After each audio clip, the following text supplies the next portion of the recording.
First of all, welcome. Before we introduce our speaker and main panel, during today's night in Kiev, we had again atrocities where many people died and religious heritage sites were destroyed. So let's maybe honor all the victims of autocratic and totalitarian regimes by a minute of silence.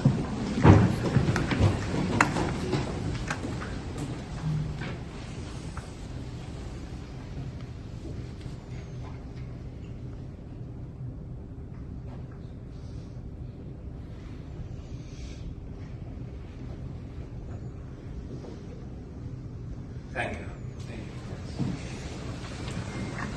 So, together with speaker, and I can call yours as my good old friend, we decided to convene all friends of freedom to this conference in Сейме, because Сейме is the place where we defended our freedom.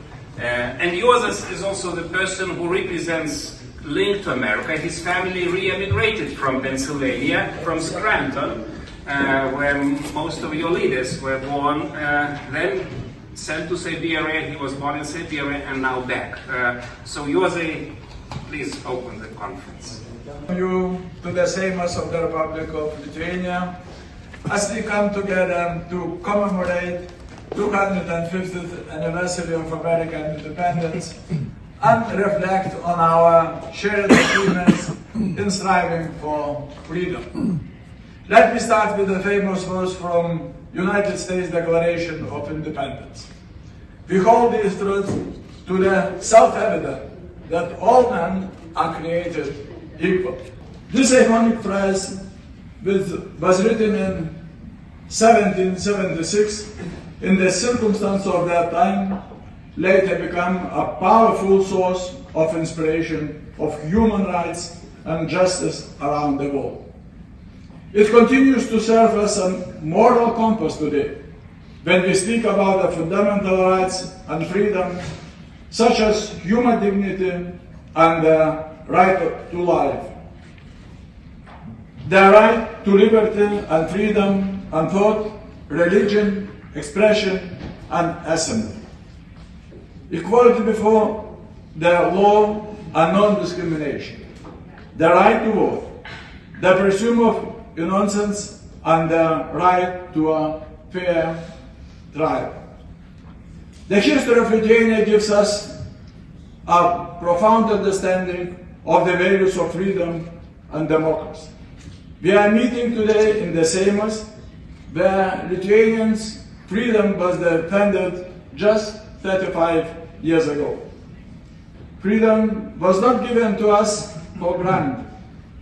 For many Lithuanians, this is a lived experience. Strong supporter of Ukraine, which continues defending its independence, sovereignty, and aspiration to become a member of European and Euro-Atlantic family against Russia's brutal aggression, as just was shown, as well as the democratic forces of Belarus, civil society, independent media, and human rights defenders in the efforts to restore the rule of law and the freedom for the people, elect president and parliament in free and fair election, and enable democratic transformation of the country.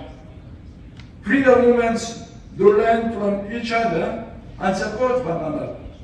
Having lived through the Soviet occupation and oppression and traveled the path of peace struggles of Lithuania, the Baltic states, and other countries in our region, offers valuable lessons and opportunities for dialogue and exchange between the Western Hemisphere and Eastern Europe. I am confident that this conference will help strengthen the ties between people and nations who believe that freedom, democracy, and human dignity are worth defending. I wish you fruitful discussion and successful conference. Thank you. so much, Prime Minister Zakhaev, who is with us. Thank you, Mr. Chairman. Thank you very much. It is a great honor for me. Господин председатель, уважаемые члены парламента, представители правительств, дипломаты, эксперты, друзья Украины, Литвы, Европы и свободы. Для меня большая честь выступать сегодня в Вильнюсе, городе, который знает цену свободы не по книгам или дипломатическим декларациям, а по собственной истории. Литва знает, что такое империя. Литва знает, что значит бороться за восстановление государственности, когда многие вокруг говорят «еще не время» или «нужно быть осторожнее». Литовцы доказали миру, что история меняется не тогда, когда исчезает страх, а тогда, когда появляется политическая воля. Сегодня мы собрались на конференции, посвященной 250-летию американской независимости. Это не только юбилей Соединенных Штатов, это напоминание о принципе, который изменил современный мир. Народ имеет право быть свободным, и народ имеет право на государственность. Американская независимость стала событием мирового исторического значения, потому что превратила идею свободы в политическую реальность. Свобода перестала быть лишь мечтой, она стала государством и субъектом международных отношений. Именно об этом мы должны говорить сегодня, когда обсуждаем порабощенные народы Восточного полушария.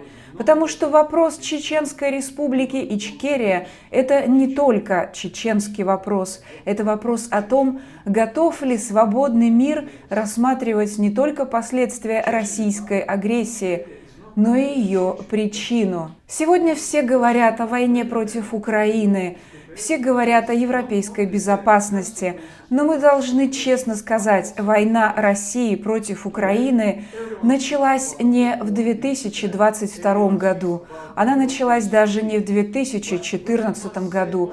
Именно в Чечне постсоветская Россия впервые продемонстрировала, что не намерена становиться государством, основанным на верховенстве права. Именно в Чечне Москва возродила старые имперские методы: уничтожение городов, массовое насилие, депортации, фильтрационные лагеря, убийства и пытки. Тогда Европа называла это внутренним делом России. Но это не было внутренним делом, это была первая война новой Российской империи против свободы. Если бы мир правильно понял Чечню и Грузию, если бы мир правильно понял природу Российской империи, Европа не платила бы сегодня столь ужасную цену. If the world had properly understood Chechnya and Georgia at that time, if the world had properly understood the nature of the Russian Empire, Europe would not be paying such a terrible price now. But history provides.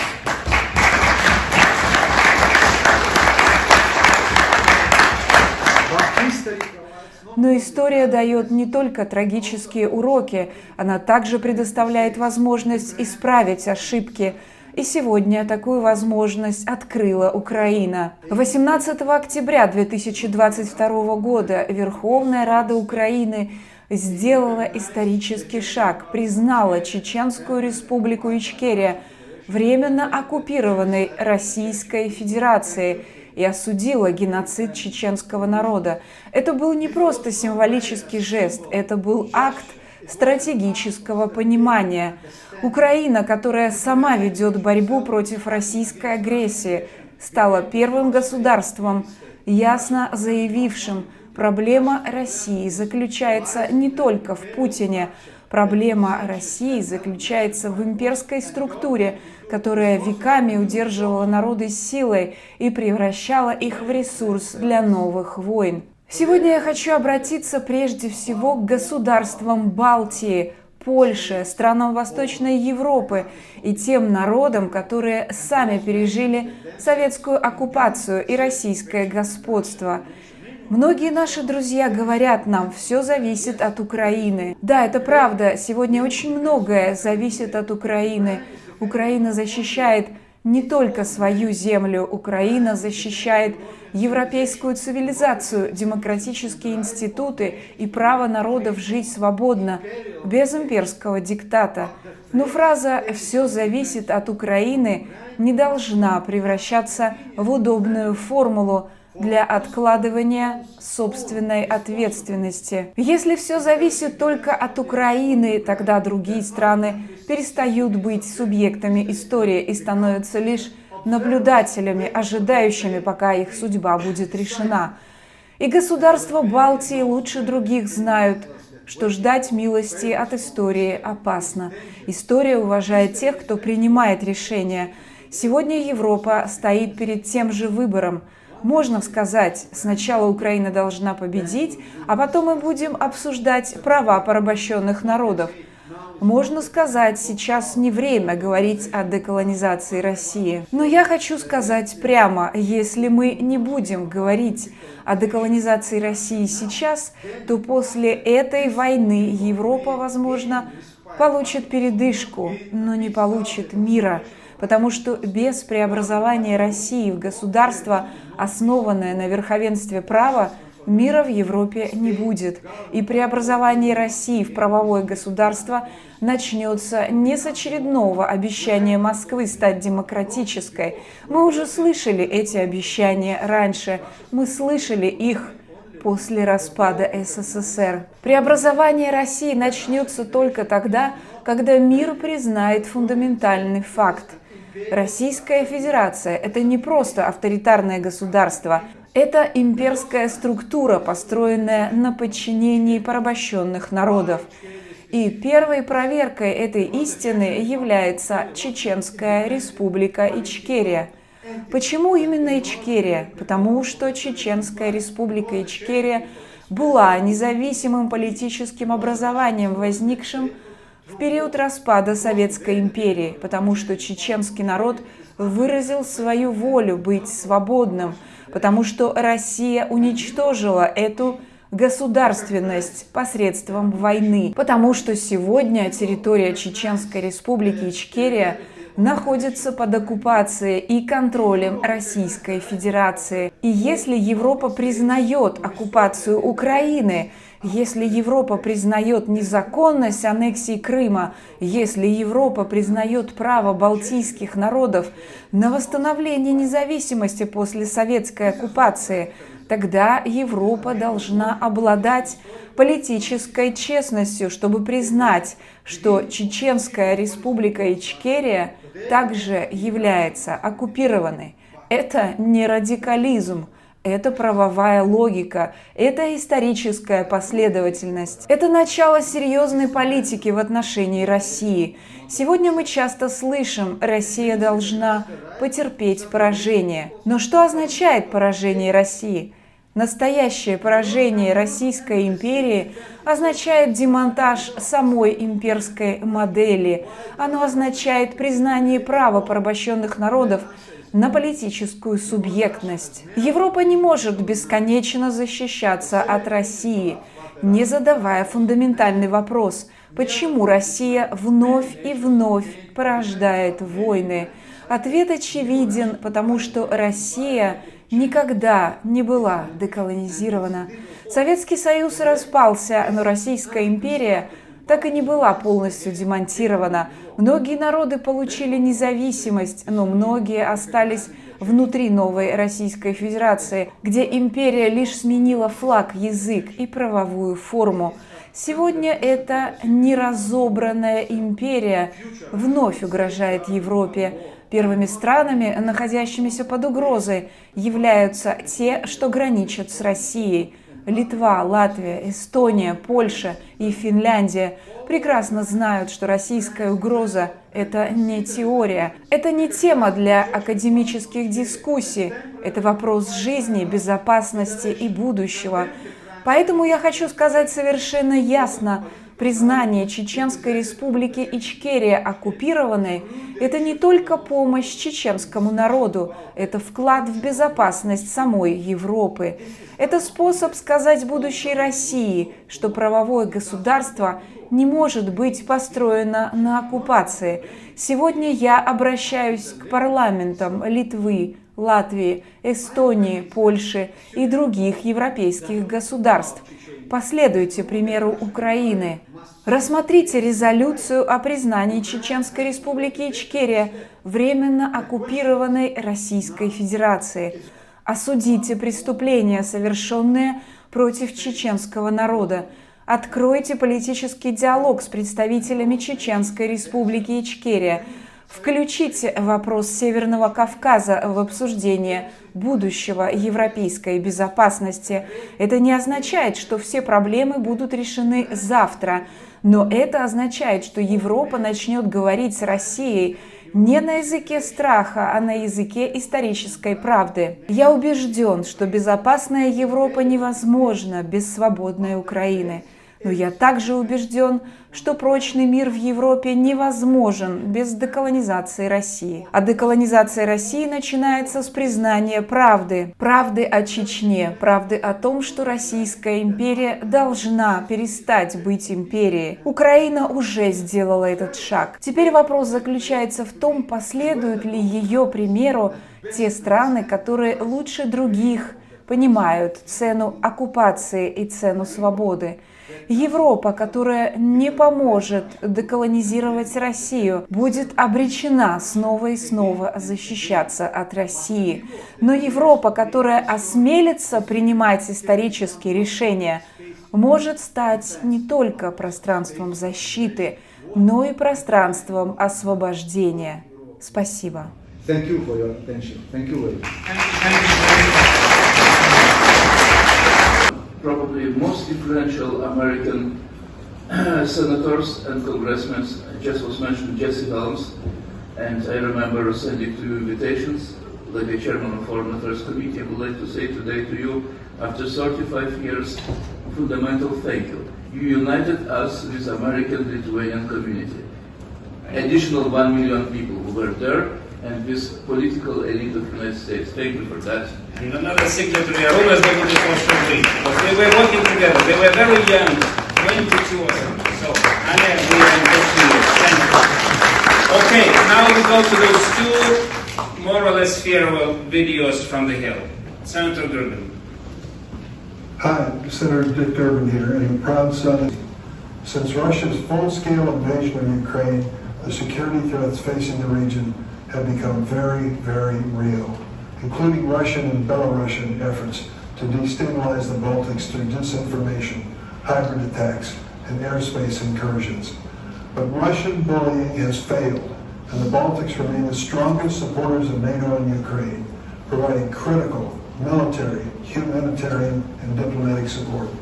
And the United States has remained committed to the Baltic friends as well. I was proud to work with Senator Ичкерия, a Republican, on codification of the Baltic Security Initiative in last year's defense bill, ensuring long-term U.S. support for Baltic defense. Many of us have long memories in our families of the Soviet yoke and the struggle for freedom in Eastern Europe. As you all know well, Ukraine's fight is for the rest of Europe as well as for their own country. Ignoring these risks is dangerous for the West and for democracy. As we in the United States celebrate our 250th birthday, we recommit to defending those same values which have defined America for all these years. I'm honored to be your partner in that cause. Ačiū.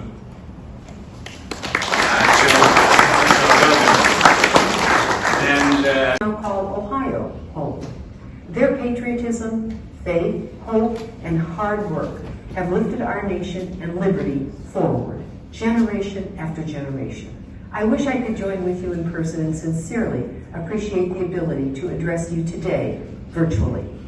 I was first inspired into public service, uttering the famous words, "Ask not what your country can do for you, ask what you can do for your country." During the Cold War, President Kennedy stared down Soviet Russia in a tense nuclear confrontation as nuclear-armed Soviet naval vessels were deployed to the Gulf of Mexico, along with his brilliant National Security Advisor Zbigniew Brzezinski, set in place the relationships in Europe that soon led to the collapse of the Soviet dictatorship within a decade of their service during the administration of U.S. President Ronald Reagan.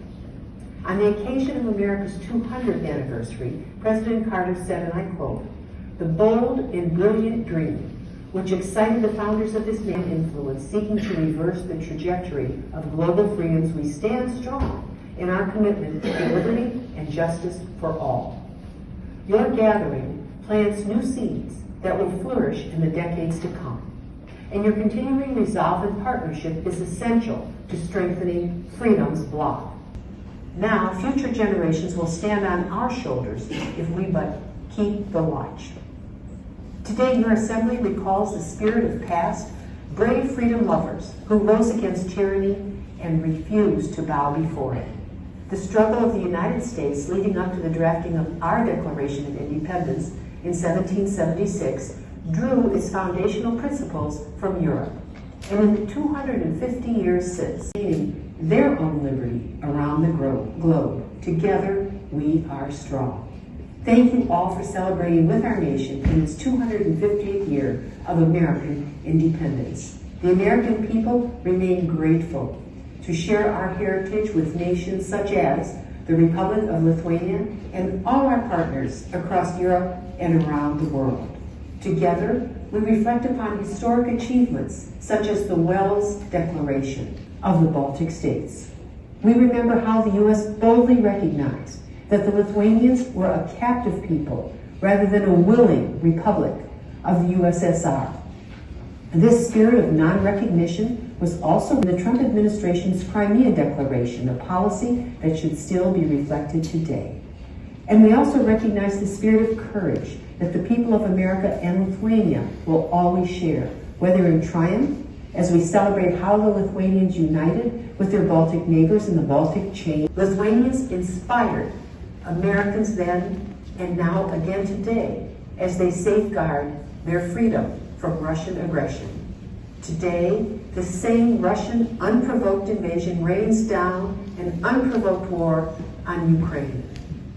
There, a valiant democratic people are fighting nobly to push on a brutal foreign aggressor looking for conquest. As war, let all Lithuanians know that millions of Americans are your allies. We will always stand with you and the people of all former Soviet republics to defend liberty. As a senior member of the U.S. House Appropriations Defense Subcommittee, a majority of my colleagues stand with Lithuania. We stand with Europe. For those sins. Actually, when Prime Minister reminded me, when Budapest Memorandum was signed, it took just 1 week for Russians to move the troops to Chechnya. There is a link. Let's think about that. Franek and Minister Fotyga will conclude our discussion. Franek, we didn't forget freedom in Belarus. You are the incarnation of that fight. Please. Thank you, Žygis. As long as we have such friends as you and all freedom fighters in this room, Belarus has a chance. We also suffer from the same Russian imperialistic ambitions, same as Chechen people, same as Georgia, same as Ukraine, of course, right now. And as long as Ukraine, Lithuania, Poland, Baltic states keeps strong position on Lukashenko, we have a chance. Now Lukashenko is trying to break Europe's unity. He's trying to start undercover talks. He's trying to stop the sanction front. And this is the moment when we have to keep a firm and principled position. They are trying to get fertilizers transit through Lithuania, Poland, and Ukraine. So far we see the principled position, and thanks to Lithuanian friends who are leading on that. But when the potash transit will be allowed, it can break the European unity. That's why we ask Americans at every moment, at every meeting, not to put pressure on the European Union. Because, talking to Lukashenko is like talking to KGB. Those who lived in Soviet times, they know. When you start communicating with them, they will never leave you alone. They will be taking you on the hook, and you will become their agent. And same will happen with Lukashenko. Those countries, those leaders who believe they can overplay Lukashenko at some point, they will lose in that. Of course, we are grateful. We are grateful to those who are trying to raise Belarusian topic, who are trying to release people, who are trying to influence the situation, but we must be very cautious. We have a very good American team working in Belarus right now. In State Department, it's Chris Smith, it's John Cole, the lawyer of President Trump. They are not naive. They understand who is Lukashenko, and we try to keep them aware that if it will go too far, it can harm. It's fantastic that hundreds of people got released, what David Kramer has mentioned. It's fantastic. We couldn't believe it's possible a year, 2 years ago, but giving too much to Lukashenko in return can harm the whole process, because for the same time, same number of hostages have been taken, and it can be like a revolving door. Lukashenko is using political prisoners as the bargaining chip, as the good, and he only gets incentive to take more prisoners because he can sell them. And the recent visit to Ukraine, the milestone visit of Svetlana Tikhanovskaya, President Tikhanovskaya to Ukraine, showed us very clearly that Ukraine understands the threat coming from Lukashenko, that Ukraine will not start talking to Lukashenko, that Ukraine distinguishes Lukashenko and Belarusian people, that Ukraine will never forgive or forget Lukashenko's crimes. And I must say that we felt new dynamic. This visit, which took place a month ago, it could be, probably it is already the game changer for Belarus. Before we had Lithuania and Poland and Latvia and Baltic states, of course Estonia, on our side, who was always at every meeting talking about Belarus. Now we have Minister Sabina, now we have Alexander Mereshko, now we have President Zelensky mentioning Belarus. And just a month ago, Minister Sidiha was at the Foreign Affairs Council in Brussels, and every minister of the EU wrote us that what you did with Ukrainian minister, because all the time he spoke about Belarus. And we see it as a good sign, and we see that Ukraine understands that Belarus can be a game changer in destroying Russian empire too, in hitting Putin too. Lukashenko is much weaker than he seems. The crisis in Russia, economic problems in Russia, they impact Belarus immediately. He releases people also because he is vulnerable right now, and that's not the moment to soften on him, but opposite, to hit him harder and harder, to dismantle this regime to that. Because dismantling Lukashenko regime in Belarus can also hit and weaken Putin. Changes in Belarus can be vice versa. We must also understand this. Changes can come from Chechnya, they can come from Georgia as well. So it's not only happening at one front. Russia is conducting multiple wars at the same time. It has multiple fronts, and we have to win on all of them simultaneously. And it doesn't mean that we should not support Ukraine, because Ukraine is key, and Ukraine is deciding on everything. And we see the psychological change on Ukrainian front line right now. And you know, we in Belarus feel this change a lot, because a lot of people from Lukashenko nomenclatura in the last 6-8 weeks got in touch with us. They felt that Ukraine will play hardball on Belarus. And we realized that the spirit of resistance, it didn't die. That these people who supported the resistance in 2020 and after, they got silent, but they are still there. We just have to wait for the right moment. It doesn't mean that we should call people on the streets today. It will bring only more political prisoners.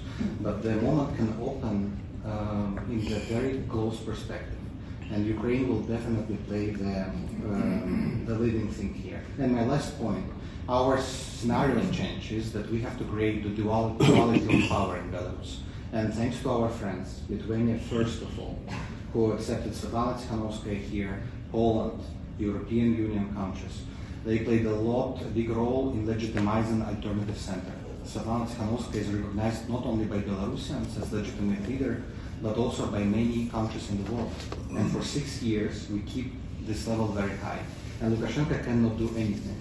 And when moment comes, when window of opportunity opens, these legitimate structures, alternative institutions we have created, this unity we save, it will play a crucial role. Because the nomenclatura will come to us and they will talk to us. What will be the change? Through round table, through revolutionary, we don't know. But this legitimacy and the agency of democratic society supported by Ukraine recently, it can bring a change to Belarus. Thank you. And we don't have time turn to our keynote speakers, and then we'll ask Minister Anna Fotyga to do that conclusion for us. Why we did such a long panel, to be honest, I wanted to say to Americans who are still listening to us, they maybe are not like physically, present. I mean, the administration today. We have so much to do. We share your freedom. We are part of your freedom. We are grateful for our freedom that you supported it, and we will embrace, and we are embracing your fight in Western Hemisphere. But come on, help us here. We remember when President Reagan embraced us 100%.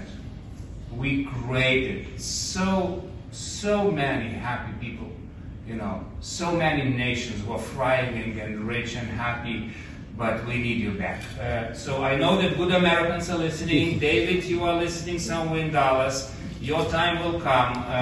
But Anna, and I also remember when Minister Fotyga said to Svetlana, it was the first Kalinowski conference, she said, President Svetlana, please be patient. It will take years. It will not be like this.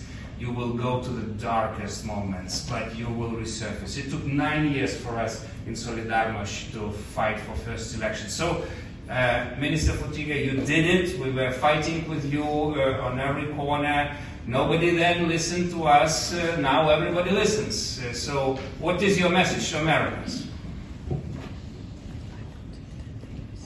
Well, first and foremost, my heartfelt congratulations to all American people on their beautiful 250th anniversary of the Declaration of Independence. Actually, because we are so linked, I do not have time to elaborate on all these even tiny linkages to American Declaration of Independence that influenced our daily lives. I will join you, Žygas, in this appeal. America, stay engaged. Stay engaged, and we'll do our best to help you to maintain this position. It is so important. My historic knowledge and my own experience tells me that even with attempts of isolationism that is always there and well known for decades, if not centuries, also existing and understandable, because it is really, we are very solemn today, but it is extremely difficult and turbulent time. And time is extremely difficult to all free nations, to the collective West.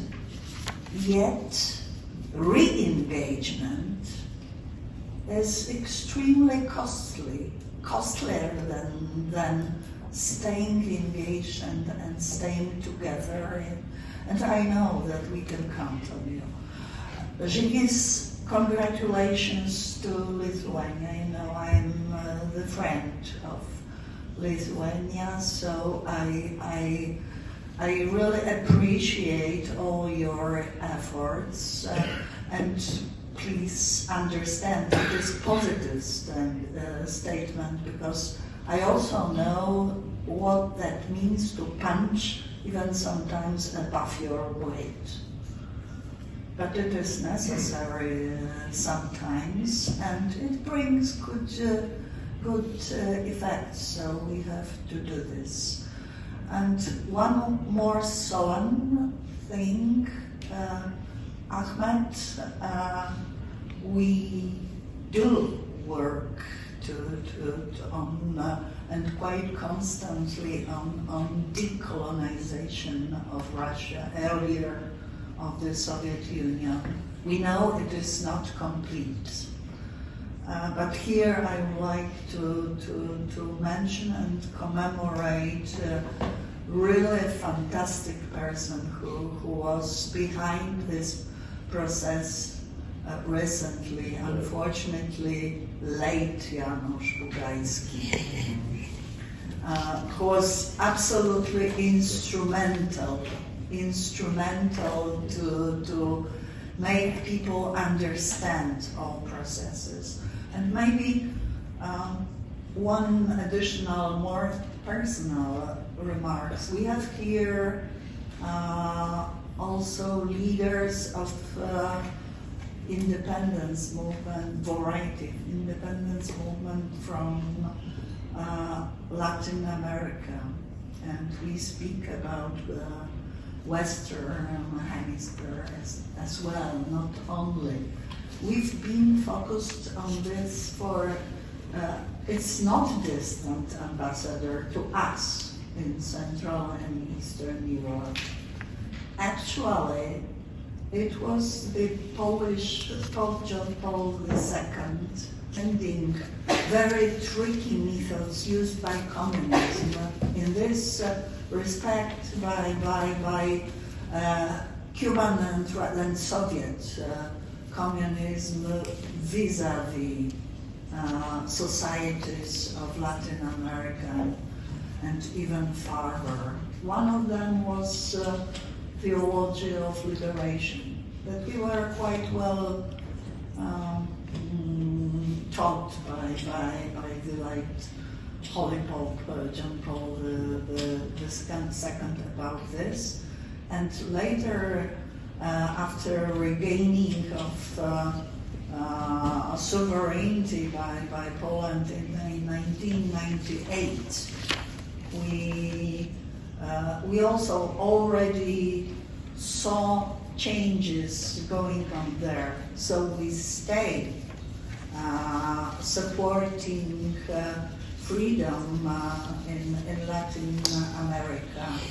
And we do not focus on our own business only here. So it is important. In Solidarność, there were 10 million of us. And we taught our children and our grandchildren same values.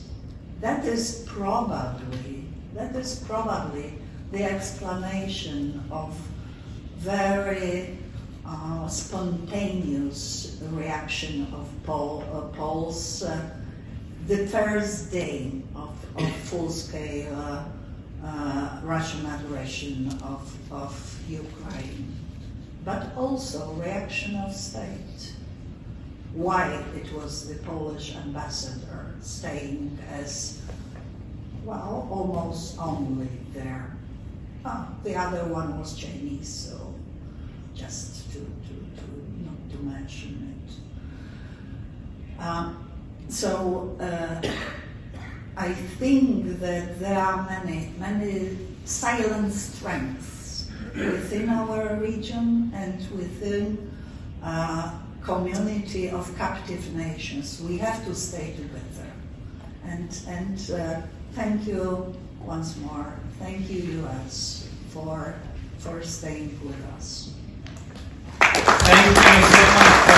As we were saying with our brothers and sisters, Poles and Ukrainians, for our freedom and yours. Freedom is indivisible. We have to fight for it. But now it's a break of freedom fight. Post-Russia Forum to speak with us. He couldn't come. He apologizes, but he brought a lot of gifts for you. So those books are for you. Take, read it. Actually, I'm somewhere at the end of it, and it's those Lithuanian Americans who wanted to be present here, but he can't. He's celebrating 100th birthday this year. It's our former president Adamkus. And if you allow, it's a little improvisation, it's a little freedom jazz, but I want to read a few sentences in Lithuanian. You have a translation, it's channel 2. Lietuvos, gerbiami Amerikos draugai Lietuvoje, bei Lietuvos draugai iš Amerikos ir viso pasaulio. Man labai malonu, kad tęsdami Vilniaus tradicija šiandien ir vėl tapo vieta, kur mes tvirtiname mūsų transatlantinį ryšį. Iš anksto sveikinu visus su artėjančiu Laisvos Amerikos 250-ųjų gimtadieniu.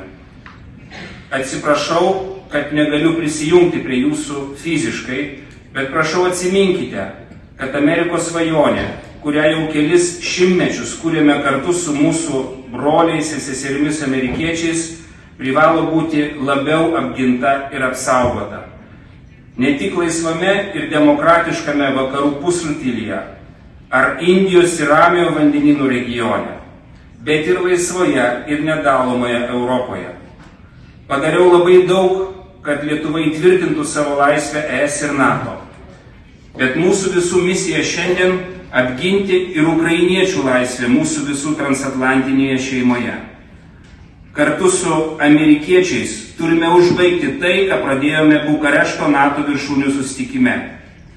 Ukrainos narystė NATO šiandien yra jau ne ukrainiečių prašymas, bet visos NATO galimybė apginti mūsų visų laisvę. Kaip ir bendra Europos gynybos politika, kuri turi tapti realybę lygiai taip pat, kaip 2007 metais ES Lisabonos sutartyje kartu su mano draugu amžinatilsiu Lechu Kačinskiu inicijavo bendrą ES energetinę politiką.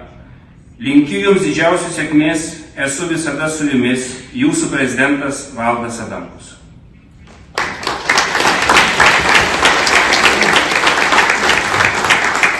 This conference dedicated to a monumental milestone, the 250th anniversary of the United States of America. 2.5 centuries ago in Philadelphia, one of the greatest ideas in human history came to life, that all people are created equal and endowed with the fundamental rights to life, liberty, and the pursuit of happiness. That idea became a fire of freedom. It inspired nations not yet born, people not yet free, and generations who refused to surrender to tyranny.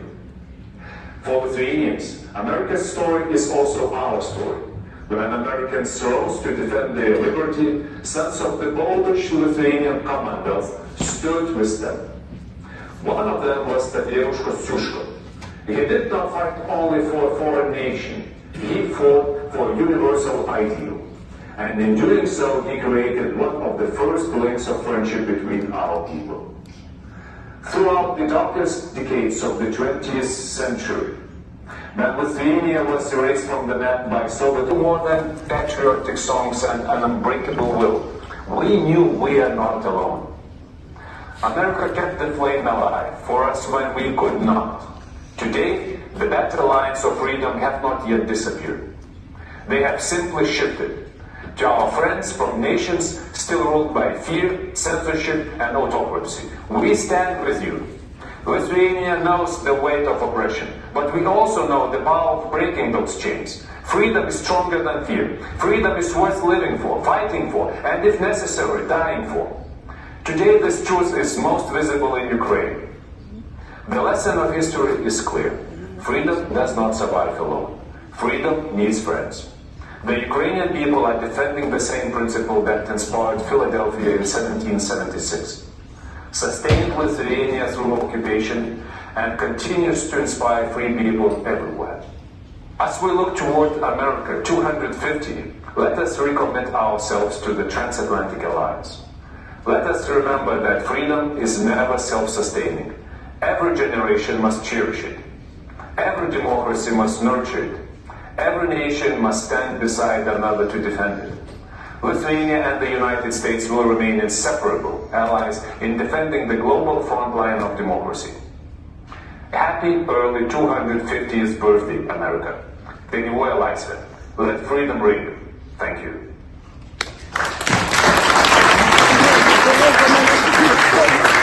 250 years of the United States and 250 years of the idea that everyone is created equal. With the benefit of hindsight, this history, I imagine, seems pretty inevitable. But I assure you that 250 years ago, nothing was preordained. American freedom, like Lithuania's own, was hard fought, it was hard won, it was long discussed, and then it was defended across the centuries. Thomas Jefferson, the author of the Declaration of Independence, said that one man with courage is a majority. I think Žygis often represents this.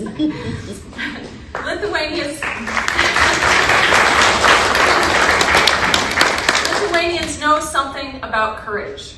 It's fitting that we are gathered here in another temple of freedom, the Сейме. Over 5 decades, it stood as a reminder that the Lithuanian nation. Особисто взяти участь у вашій конференції, яка присвячена 250-й річниці від незалежності Сполучених Штатів Америки. На момент дати ви це плануєте.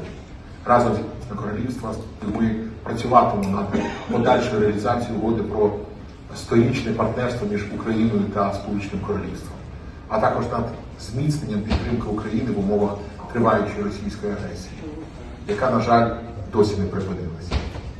Передусім, дозвольте щиро привітати з історичною річницею присутніх тут сьогодні представників Сполучених Штатів Америки. А через них нашого великого друга і союзника, спікера Палати представників США Майка Джонсона, а також весь американський народ. 250-річчя незалежності Сполучених Штатів є визначною віхою, що засвідчує незмінну відданість американського народу ідеалам свободи та демократії. Це нагода вшанувати покоління американців, чиї праця, мужність і почуття відповідальності допомогли побудувати сильну, заможну та успішну державу. Бажаю Сполученим Штатам подальших успіхів у виконанні їхньої великої лідерської місії зі зміцнення справедливості, демократії та розвитку в усьому світі. Нехай сила ваших демократичних інститутів і надалі залишається джерелом національної єдності та надійною основою поступального розвитку вашої країни. У цей особливий день бажаю керівникам Америки мудрості та натхнення у служінні своїй державі, а також успіхів у реалізації політики та ухвалення рішень, що сприятимуть безпеці, справедливості і добробуту майбутніх поколінь. Nations and free people here in Europe and in America to say what do we want to achieve. You know, on political level, it's almost taboo to say that victory is our aim, that defeat of Russian imperial war is our aim, that freedom for Belarusians and Belarus people and Georgians and Chechens and others are our aim. No, we are, struggling to find what is our strategy. And that is something what tells me that this fight can be or can turn much more existential for all of us than just... Thank you, Žygis. Orlando just mentioned the word family. I think that's the best way I can define myself every time I'm here in Vilnius. For those that know me, fighting for freedom granted me 2 things. Exile, accompanied by 3 assassination attempts, but also the ability and the rare privilege of being a man of 4 countries. Bolivian by birth, Lithuanian by love, Cuban by struggle, and American by freedom. And I'm saying this because on a cold morning in June 2021, I had the privilege of meeting Žygimantas Pavilionis, when we were told there was nothing else to do to avoid the ratification of the treaty between Cuba and the European Union. We were told it was impossible. 2 people didn't believe that, Mike Kozak and Tony Costa. 24 hours later, I was landing here after having dinner with Žygis and a great freedom fighter who is not with us anymore, Lincoln Diaz-Balart. To my surprise and shock, and after meeting Emanuel Žingeris, I was presented with an example of exactly what you're asking about. That in order to fight against totalitarianism, you cannot do it alone. And then a little country that it might be surprising for some of you here, I've been studying for years because of your struggle against the Soviet Union, because of the Forest Brothers. As I was studying Chechnya, Mr. Zakhaev, because of your struggle for freedom, was able to speak loudly and to tell the entire European Union, no, this shall not pass. And it shall not pass because it breaks every tenor of international law. Because you cannot continue promoting a regime that kills, maims, tortures, and enslaves their own people. And in that respect, I want to take a little quote from something that Mr. Zakhaev said, that we must fight Russian imperialism. Let me add something to that.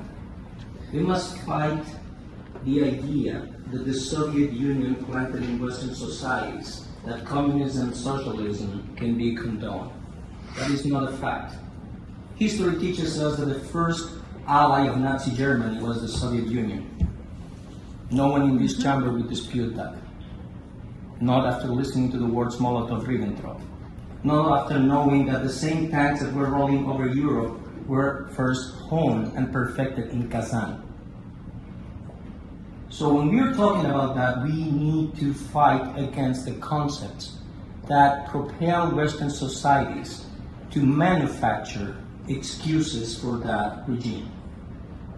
It is time to stop that. And in this, I have to recognize the bravery of people like Oleg Mereshko, because he was the first one, after I had the privilege of visiting Ukraine, and he took me to one of the most educating tours of my entire life, the front lines of Ukraine. And then we discussed about the Cuban intervention and how there was a misplaced sense of righteousness, even in Ukrainian society, to try to create excuses for the Cuban dictatorship. And let me tell you again, that shall not pass ever again. We cannot condone that. Marco, you know this very well. And it is not about Ms. Kala's nationality, but you cannot be excused for supporting the continuation of the main source of revenue for this regime. And you might all here in Europe, and this goes straight to Pamela's question, wonder why should you be concerned about a tiny island in the middle of the Caribbean? Well, let me tell you why. Because the same concept that propelled the Soviet Union, that propels Communist China today, that propels Iran, propels Cuba. That tiny island has more diplomatic outposts than most of your countries. More diplomatic outposts than Spain, or Brazil, or France. What do they promote? What do they espouse? They espouse tyranny. They espouse repression. They export violence. There was a reference made by Orlando about my country of origin, Bolivia. As we speak, President Paz, a dear friend of mine, who won the election by 55% of the voting, where Democratic parties vote 83% of the voting, is under siege by an ongoing attempt of a coup d'etat led by drug trafficking organizations. Who's at the helm? Former President Evo Morales. Who's pulling the strings? Havana. Who destroyed Venezuela's democracy? Who turned the most prosperous country in Latin America into the worst humanitarian disaster the world has ever known? Cuba. So it's time to take this seriously, because this affects your own security.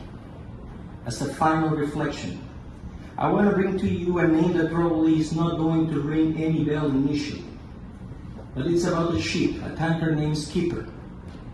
That tanker was African flag, Russian owned, and according to formal documents, was shipping Venezuelan oil from Venezuela to Cuba, to the port of Matanzas, under a contract signed with a company controlled by the regime called Cuba Metales.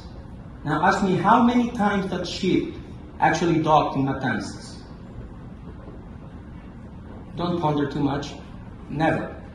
Every single time that ship sailed, it was going to different destinations under the supervision of Chinese and Russian intelligence, bringing money not only to the Cuban regime, but to the Iranian Revolutionary Guard.